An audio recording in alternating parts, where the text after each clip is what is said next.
行。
Yet his wild spirit burns bright.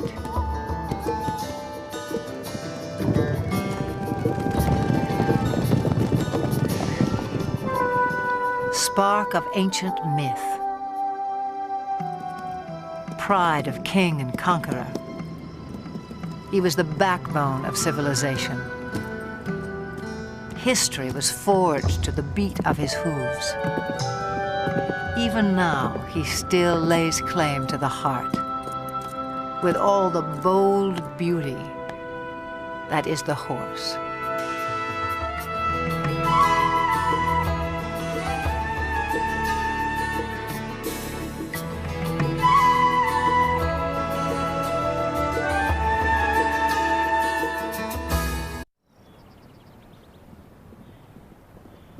Summer sets off fireworks in the mountains of southern Montana. Spurred by heat and hunger, wild horses converge on the cool green heights, and sparks begin to fly.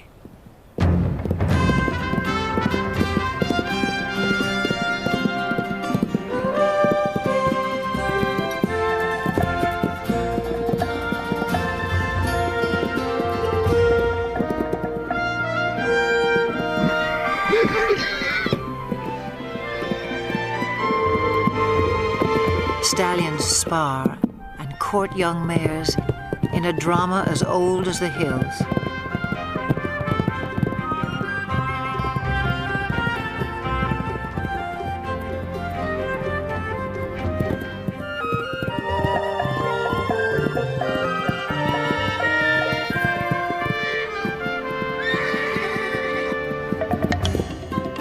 The Mustang has become a symbol of the American West. But some say he's a newcomer to these parts, even a trespasser. The truth is tangled in the long and winding history of his kind. It began some 60 million years ago in the forests of North America. Living on leaves, a creature the size of a fox walks the underbrush on padded toes. In time, forests give way to grassy plains. Legs grow long and toes become nimble hooves in a body built for speed. About 1 million years ago, the first true horses spread across land bridges to Asia and Europe. Their numbers swell, then slowly decline, perhaps due to climate change or the impact of a two-legged predator. To Ice Age hunters, the herds must have seemed inexhaustible, but by 8,000 years ago, horses were extinct in the Americas and dwindling elsewhere into memory and myth.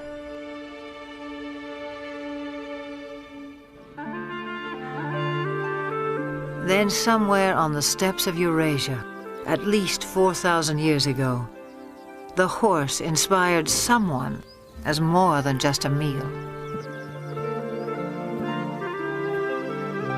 It may have begun as a shaman's ritual or a reckless teenage prank. But some brave soul took a quantum leap and changed the world forever.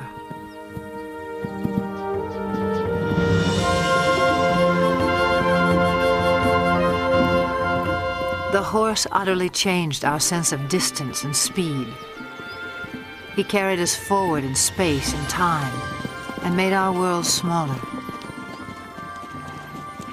Great equestrian cultures arose and thundered across antiquity. Today, most have vanished, but here on the steppes of Mongolia, little has changed since the time when the horse became a way of life. Nomads still measure their wealth in livestock and move vast herds with the seasons.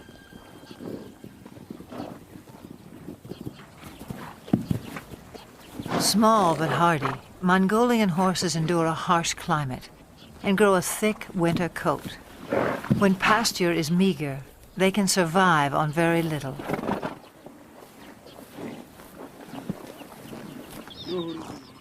Mongolian nomads also herd sheep, goats, and cows, but horses are their greatest pride. Revered, they are largely reserved for riding and one other important role. Mongolia's national drink, called Irak, is fermented mare's milk. Life in the saddle begins early, in keeping with a local proverb. A Mongolian without a horse is like a bird without wings.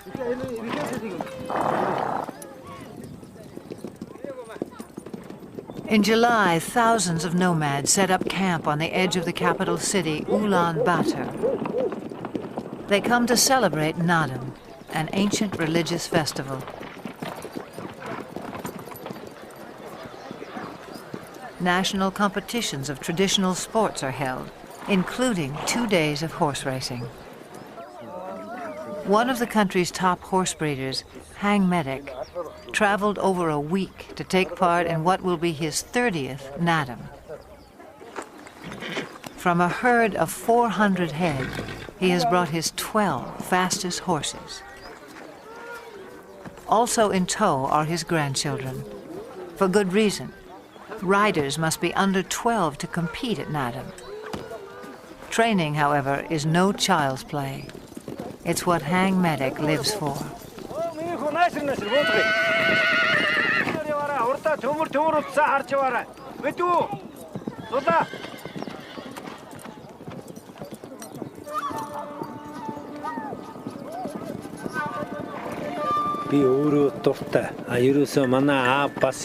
Horse training is a passion. My father was a great trainer, and he passed that on to me. It's the same for most Mongolian people. We compete at Naadam to see who has the best horse, and because we're so proud of our horses. A fine racehorse is a symbol of good luck and happiness.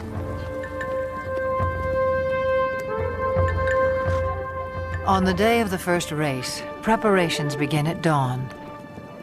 Hats and bright silks will help families spot their little jockeys at a distance. The distinguishing mark of a racehorse is a leather tail wrap, always wound clockwise. Forelocks are also bound.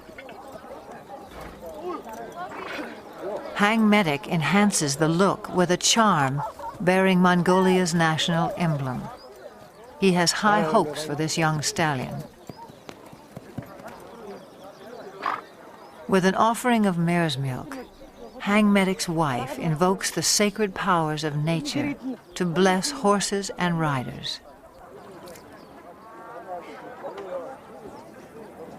A circle of incense purifies. A drop of Irak protects from harm.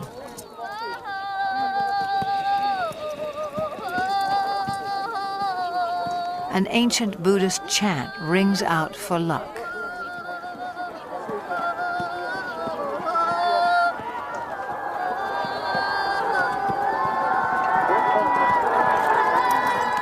Some 500 riders will compete in the first race.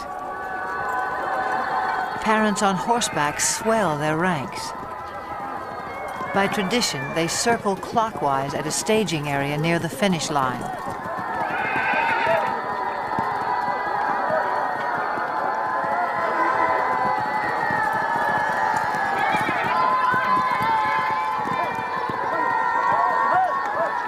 But the running of the race is not yet at hand. The starting point lies more than 15 miles away in the open steppe. To reach that point at a walk will take the racers some 3 hours, which leaves time to kill for everyone else. Nomads like Hang Medic take the moment to catch up with old friends and trading partners. For people who live much of the year in relative isolation, there's also the irresistible allure of new faces.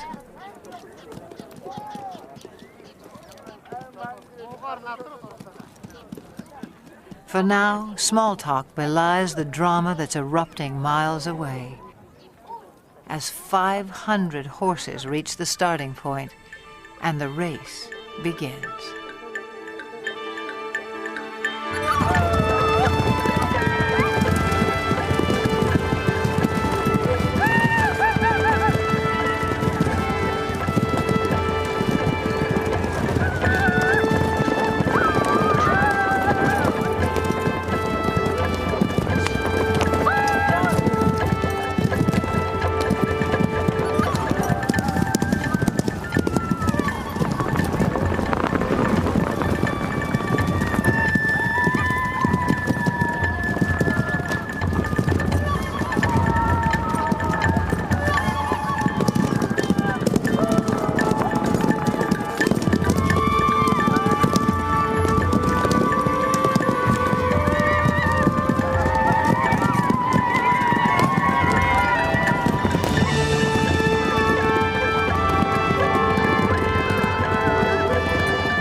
Long before they can see the racers, spectators crowd the finish line.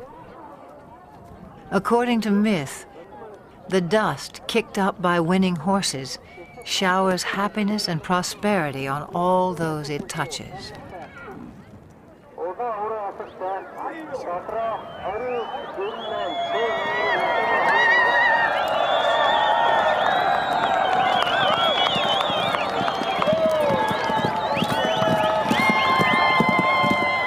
Frontrunners have been galloping for nearly 30 minutes. By Western standards, this might qualify as an extreme sport.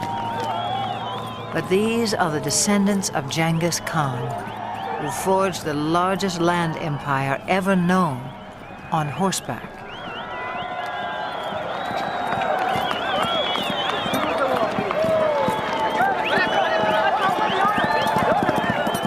The blue sash of victory goes to the first 5 horses. A flash of green tells Hang Medic his granddaughter has placed.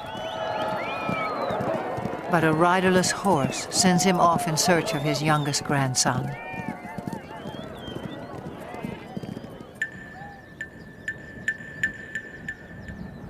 After an initial flurry, racers trickle in for another hour.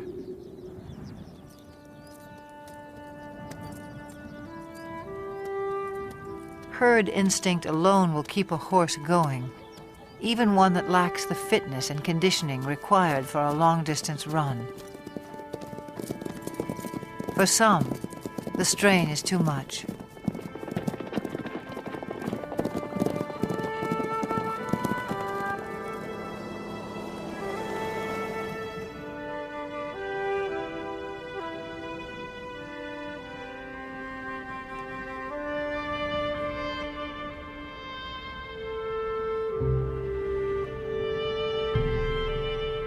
When a horse dies on the racetrack, the trainer is dishonored. But the child who has lost a beloved pet reaps only heartbreak.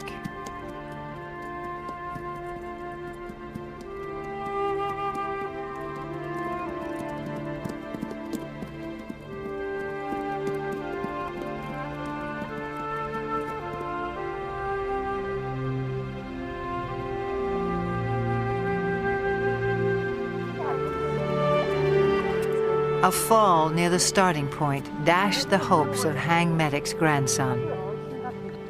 His horse is safe, his bruises minor, but his 6-year-old pride will sting until the races are over.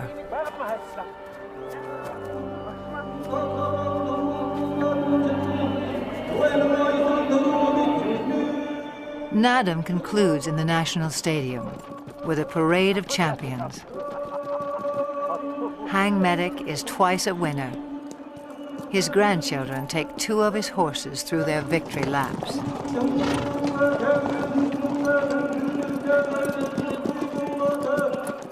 A herald sings the praises of the winning horses.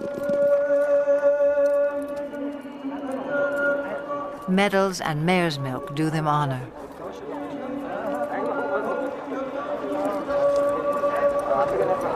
But for each little rider, the highlight is a kiss from the president of Mongolia.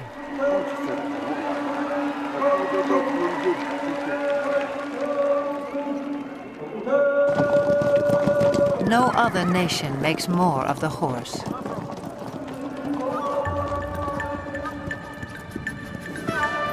Fiery steed, faithful servant. He is all good things to the Mongolian people. In return, they may succeed in saving the last truly wild horse on Earth. Before the rise of civilization, his kind ranged throughout Asia and Europe. Alert and aggressive, they were elusive prey with their camouflage of tawny coat, their upright two-toned mane. These horses were already rare in 1878, when Russian explorer Nikolai Przewalski returned from Mongolia. He carried a skull and hide that would prompt the announcement of a new species.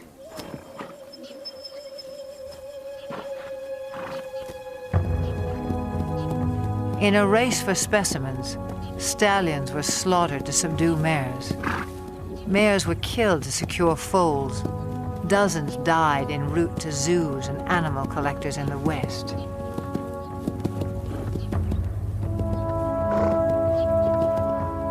Przewalski's horses were last sighted in the wild in the 1960s. A decade later, fewer than 300 survived, in captivity only. This endangered species was declared extinct in the wild.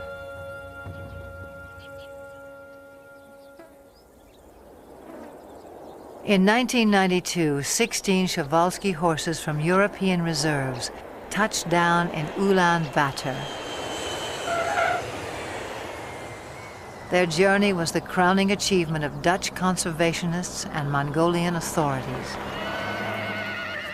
Transports were blessed with mare's milk as the horses arrived at a nature reserve established in their honor.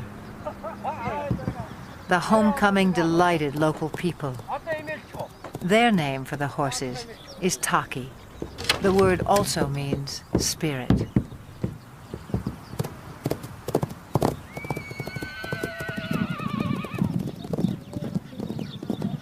Today, some 80 free spirits roam 120,000 acres under watchful eyes.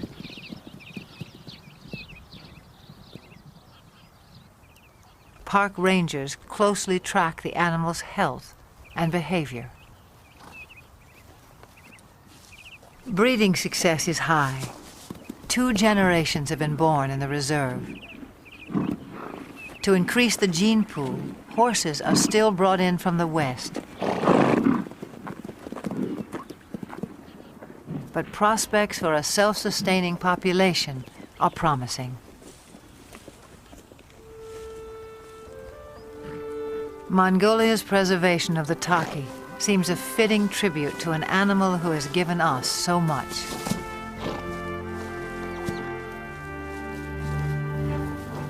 Domesticated, the horse revolutionized our world, but in the process, he was also transformed.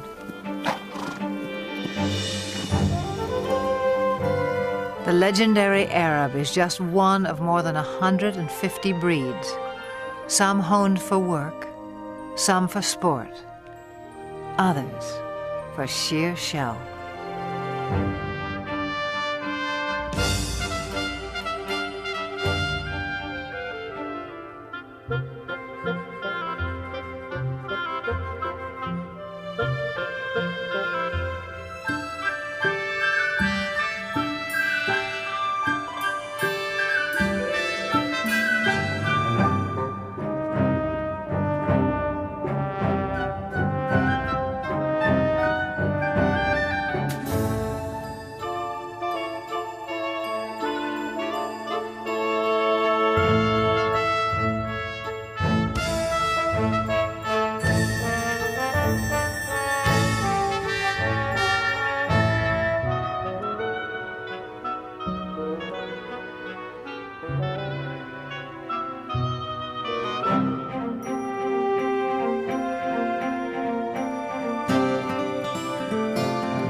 The Spanish horse boasts one of the oldest pedigrees. His speed and stamina were praised by the Romans. The famous Spanish riding school in Vienna was founded in his name. A dancer's grace made him a favorite of monarchs and earned him the title Royal Horse of Europe. Today, he inspires a new generation. At the Royal Andalusian School of Equestrian Art in the town of Jerez in southern Spain. Few gain admission here. Only first-rate horses, trainers, and students. A strict curriculum has produced several Olympic competitors. The school also keeps tradition alive. Once a week, the public is invited in to enjoy the splendors of another age. In 18th century costume, riders recreate the height of classical horsemanship as it was practiced throughout the courts of Europe.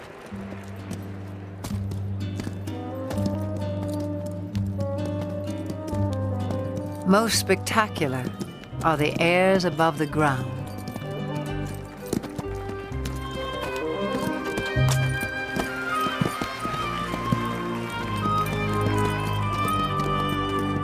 Horses naturally leap and kick when fighting.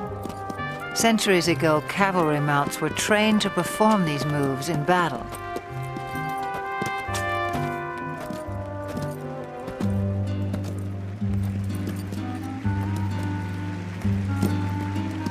Eventually, each gesture became an end in itself, as formal as ballet. A supreme effort, the capriole demands vertical loft, virtually in place.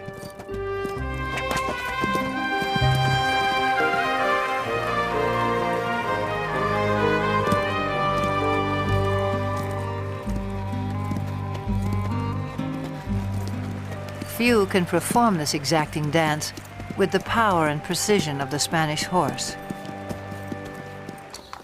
The purity of the breed is proudly protected in Spain, yet his bloodlines extend far and wide. For this was the horse who once conquered a new world. Some 500 years ago, Spanish explorers rode upon the shores of the Americas. Some native people mistook man and mount for a single fearsome creature. But soon they would make the horse their own.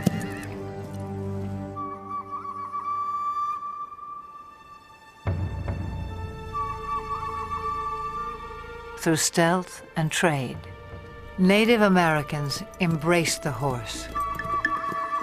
It was said they came to each other like long-lost brothers.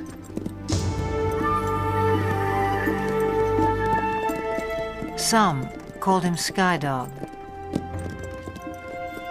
He opened vast horizons in this life and haunted their visions of the afterlife.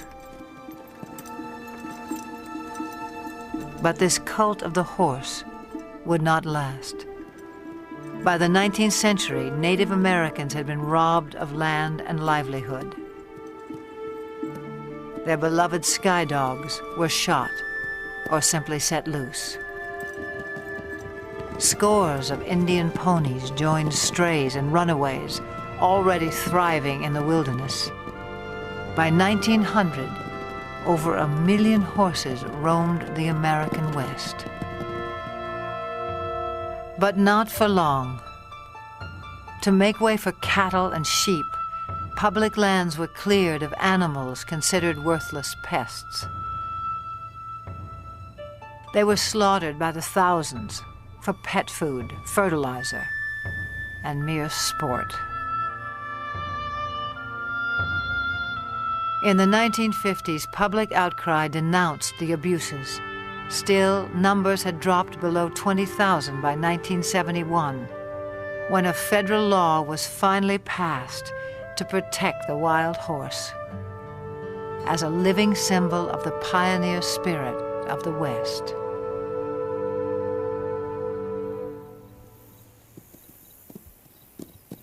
Today, the Bureau of Land Management oversees some 45,000 horses on public lands in 10 states.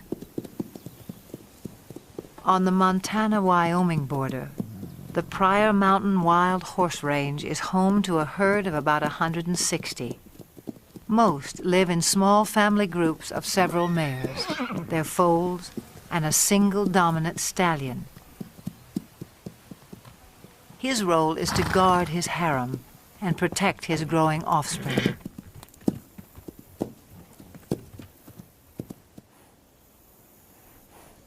This stallion, known as Raven, is one of the most dominant on the range. A heap of fresh droppings called a stud pile alerts him that potential rivals may be in the vicinity.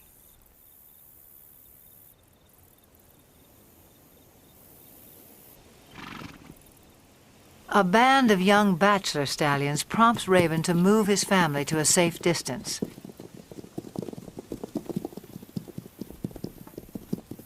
Then he advances on the intruders, and confrontation becomes inevitable.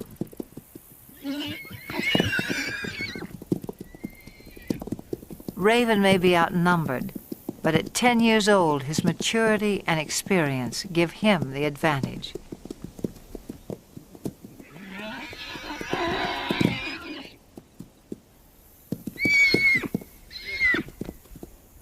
As he enters the fray, his band stays put on the sidelines. Most clashes between stallions are more about asserting rank than inflicting harm, and serious injuries are rare.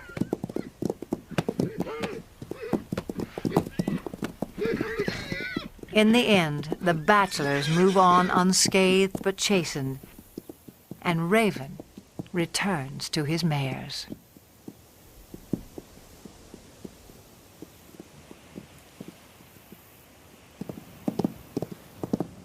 Occasionally, even mature stallions form alliances.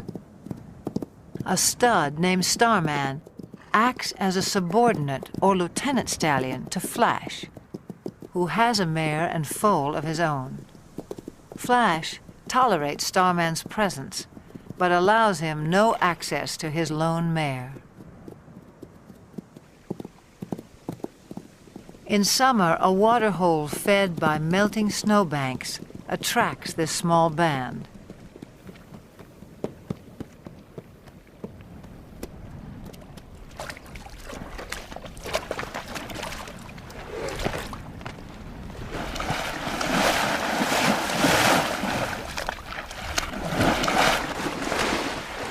The mare enjoys a soothing mud bath, while her 3-month-old foal plays with the idea. But for now, the water holds no appeal for Flash's lieutenant stallion. Starman picks up the scent of another mare and sets off in hot pursuit. The mare's yearling son tries to intercept Starman, but fails to impress such a mature stallion.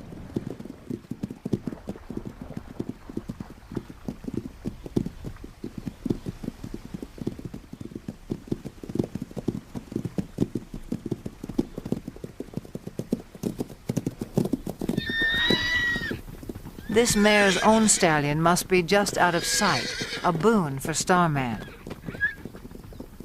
Still, she rejects his advances.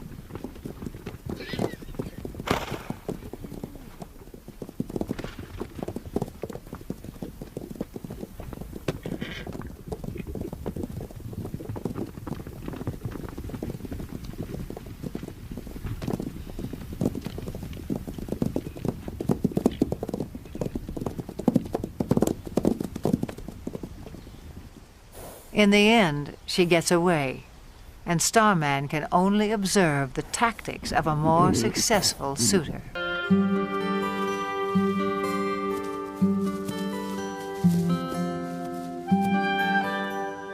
At times, the Pryor Mountains seem heaven on earth for horses. Though much of the terrain is arid and winters are harsh, summer pastures can be glorious.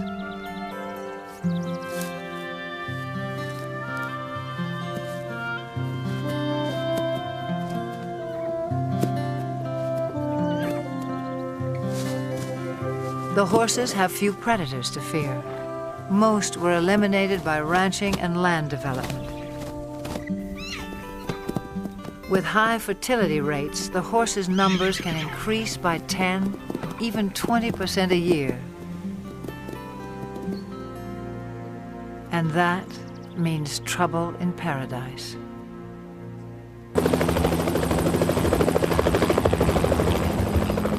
In the last 3 decades, the Bureau of Land Management has removed more than 100,000 wild horses from the range. The roundups are intended to protect public lands from overgrazing and ensure the health of the herds.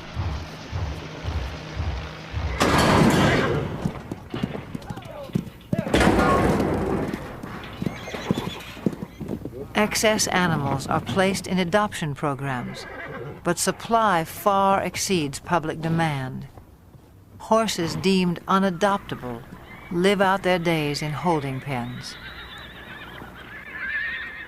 Even now, the fate of America's wild horses remains an open-ended question.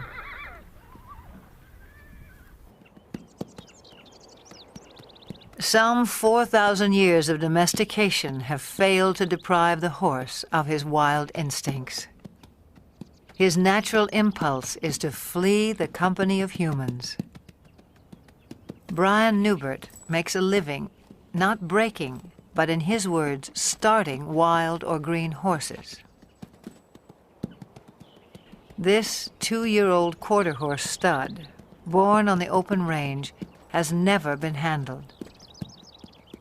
On his ranch in Northern California, Brian is about to make first contact.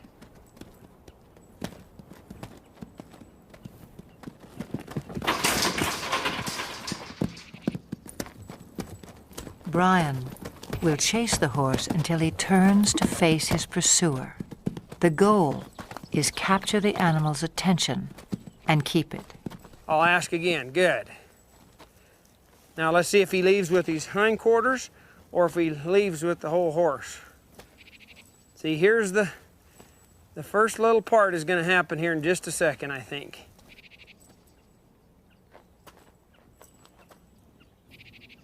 Subtle shifts of body language keep the horse focused on Brian. If his attention wanders, I might see if I can get another step closer. As long as he's doing that, I'll just let that soak in. And I'll take another step. And I'll take another one here. He's having trouble with it, but he's trying.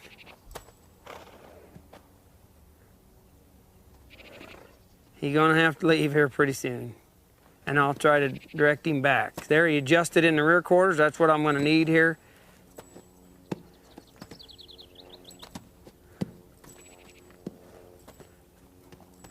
Within about 15 minutes, the young stallion has mastered the maneuver. Now Brian presents a new challenge. I might do just a little swinging here and see if he can stand that. And I'll see if I can put that on there without hitting him in the face. And I'll just, as I come forward, just let that go. And it's kind of scary. And you can see that it's troubling to him a little. So I'll just put just a little pressure till he finds his way toward me. See, he keeps thinking his answer is out of here, but the answer's right there.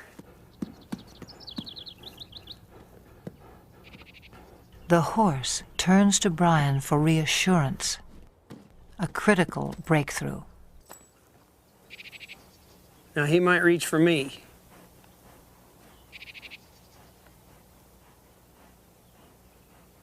Let's see if he come in here. I'll see if I can get another half a step without scaring him. See how he's reaching for me? Now here's a spot where you want to watch their ears, because some of them they'll take a run at you. Now I'll just wait here till he reaches. Like that. See him smelling me instead of... There's the first, second time he's ever been touched by a human, or he touched a human, I guess, instead of...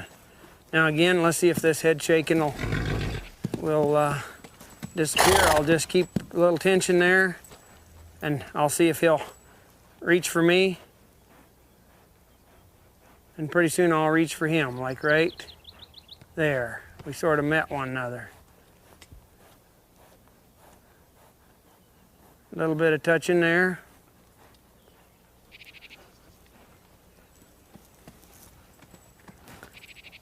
A little bit more here. See, he's finding out he can touch me and reach for me now. In a horse, there's a spot in there where they can just turn loose emotionally.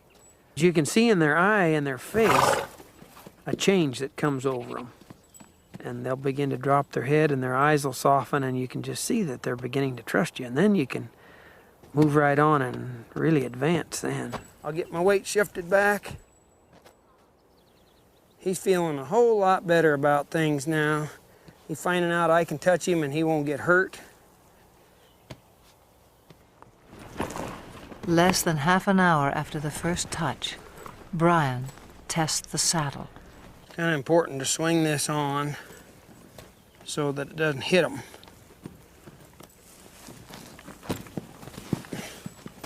So this grab will gradually just lays right over on their back like that.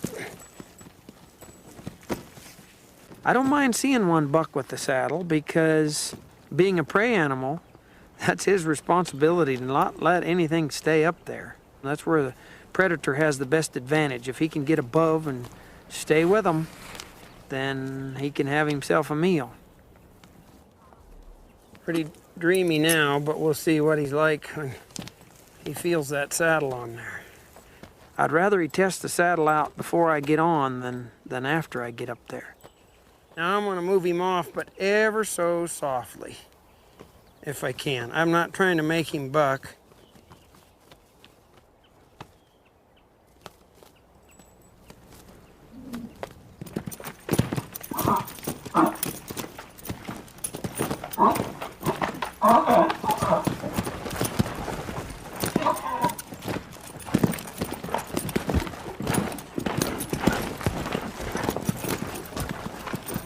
Okay, maybe I'll give him a little consoling.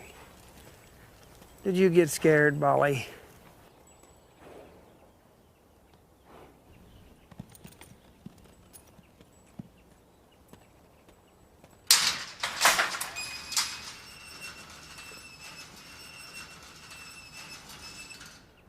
It's been less than 2 hours since Brian began work, a fairly routine first session. He'll leave the saddle in place for a few more hours, then give the young stallion a well-earned rest until morning.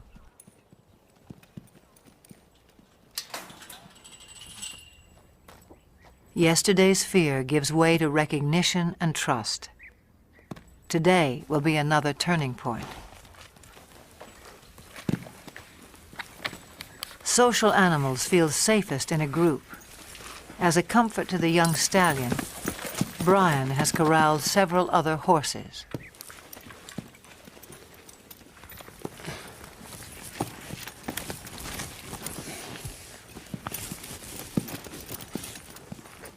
See, if he wiggles, I'll just wait here till he stands put. Pet him over here as if it was my leg, and maybe get myself kind of set here before he gets untracked. I might let him go right out that way. And I'll just ask him to go. If he gets up set, if he gets scared, wants to run, I'll just try to go with him.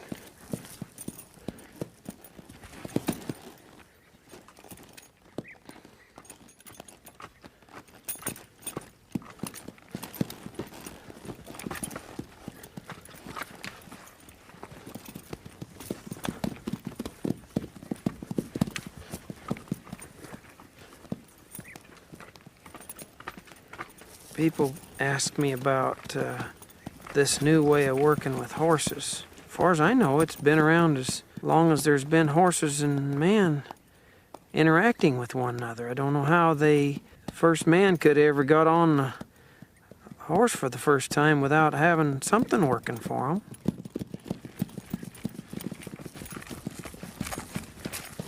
I'll get a little bolder as he gets a little more confidence.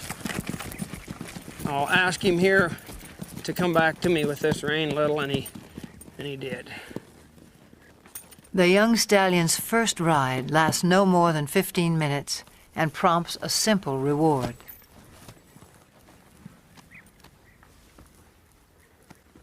Hey, kid. This just kind of soothes them sometimes. Give them a little hugging. This is a place where a lot of them just can't stand you have you that close. And if you can show them that it's okay to be this close, why, it's a real relaxing, soothing kind of thing for them. They really have to trust you.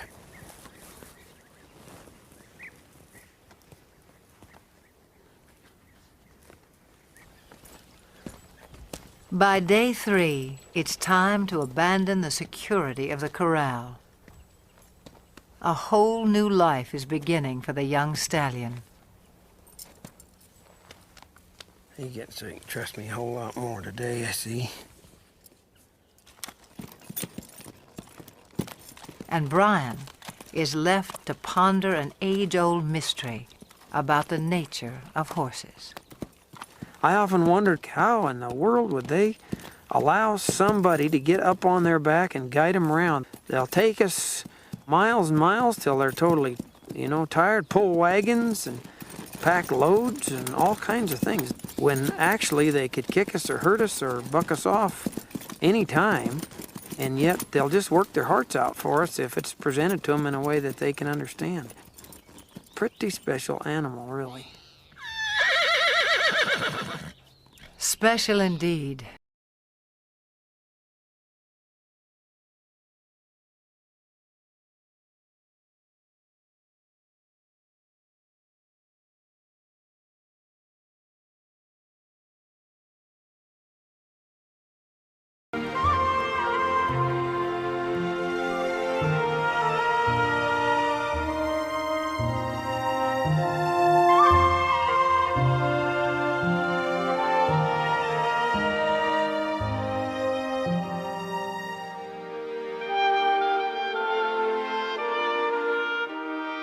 For all they have done for us, for all that they are, may they always have green pastures, each and every one.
Grasshopper, you're very slow on the uptake.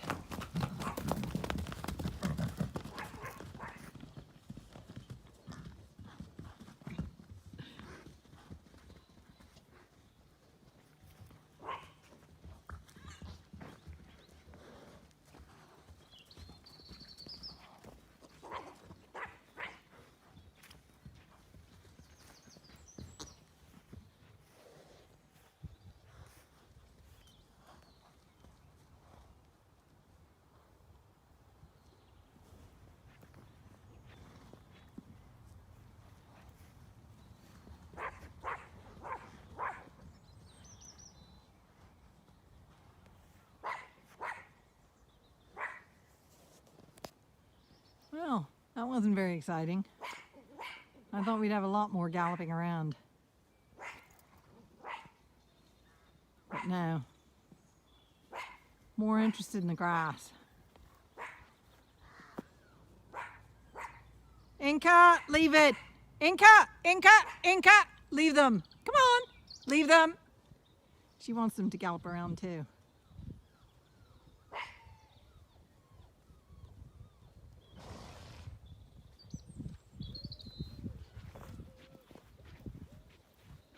Definitely not interested in anything but grass. Just fine.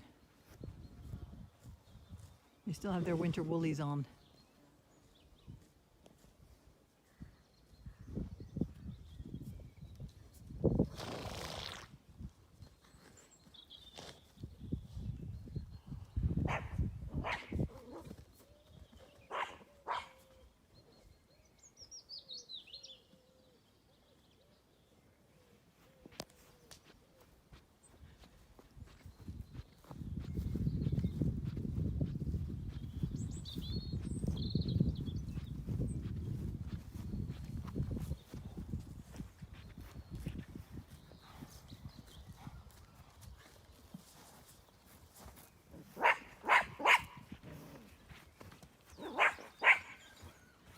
That hedgerow is full of buzzing bumblebees looking for nesting sites.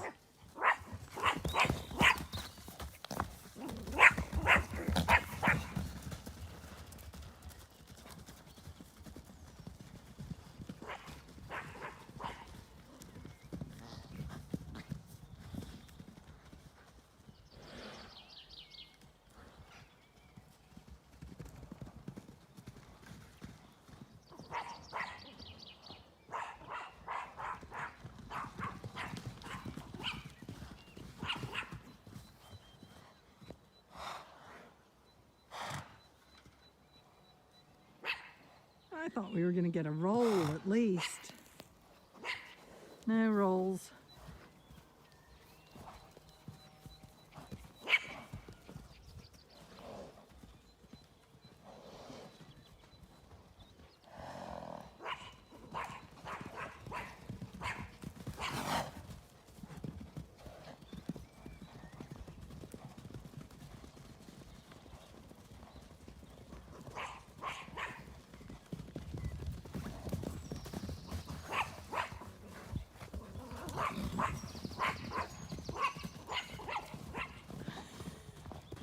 Inca, you're hopeless.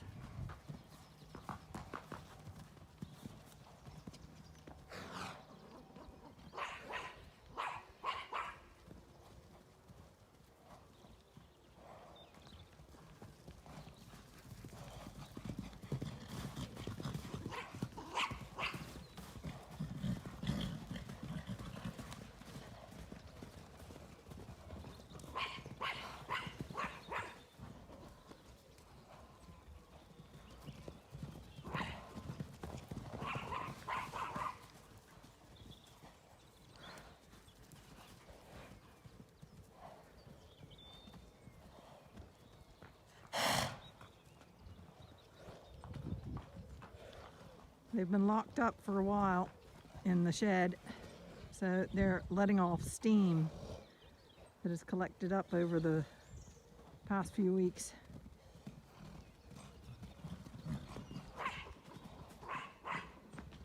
Inca is not really doing anything to them. They're just excited.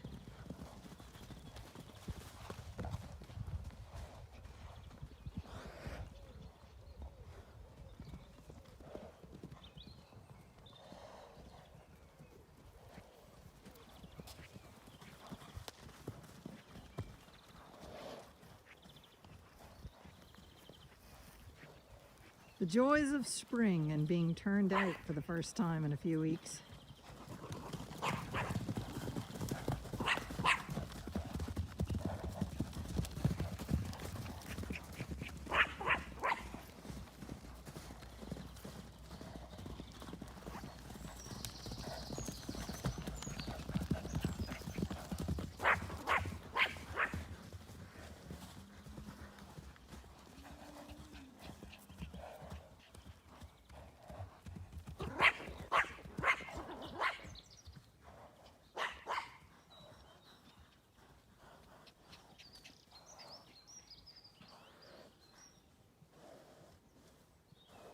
And now they've settled down to eat.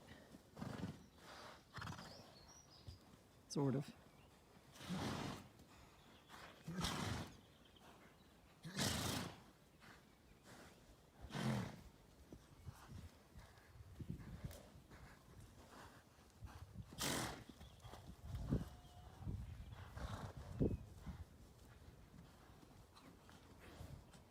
Grasshopper is still hoppy.